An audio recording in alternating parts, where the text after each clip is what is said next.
no matter the Best Actor Oscar for The King's Speech and awards for A Single Man.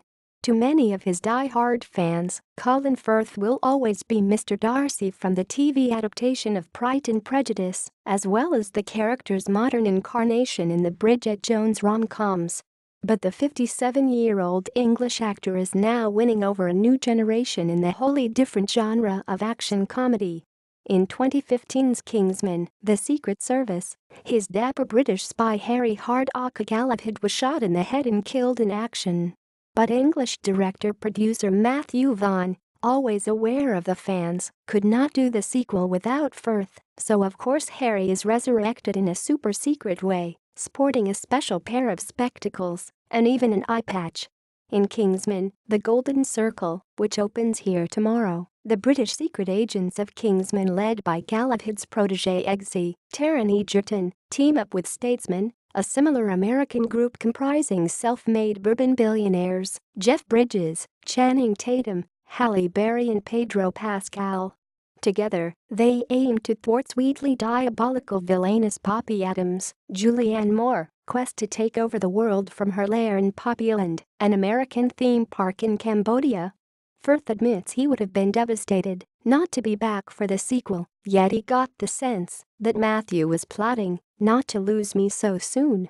He says at the Ham Yard Hotel in London, the first shoot was quite a long one. Then it seemed to be no time at all that it was out, and we were promoting it.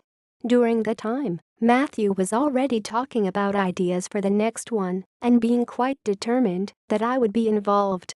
He hadn't settled on an idea, but we talked endlessly.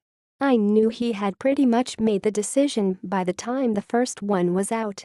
And I want there to be another one. I am not ready to say goodbye to this just yet. What can you tell us about the process of bringing Harry back from the dead? Nobody wanted to do the facile version. The fact that there is a Courtney tone to this means that you have room to maneuver. But there are still conventions to observe, however outrageous. And if you break too many rules, you lose everyone. Don't cheat, don't just say, well, we could dream up a wizard who puts magic dust on the corpse. And Matthew didn't want it to be too easy, because then it wouldn't be interesting. They were talking about, is it a prequel, are we doing a sort of Godfather Part 2 back and forth in time? Laughs, we never seriously thought about the evil twin, that was something that was speculated on. Rather than saying how do we get around the problem, we are saying, okay, let's treat it as a problem and make it difficult to bring Harry back. I think we even got some way to go if we go into a third one. The relationship between you and Taron is almost fatherly. Can you talk about that? It is the heart of the film. I think it anchors what could otherwise be only frivolous entertainment. And it does have its roots to some extent in our own relationship. I don't think I'd have been back from the dead had Matthew not warmed to what was happening to me and Taron on and off screen. So I think there is real emotion. The magic came from the relationship.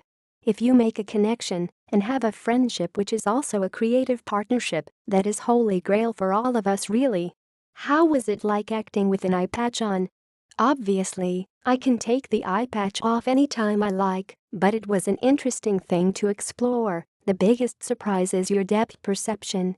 It happened a couple of times where someone was giving me something, and it was not where I thought it was.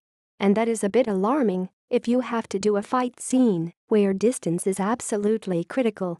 If you are closer than you should be, you will lose a tooth or something.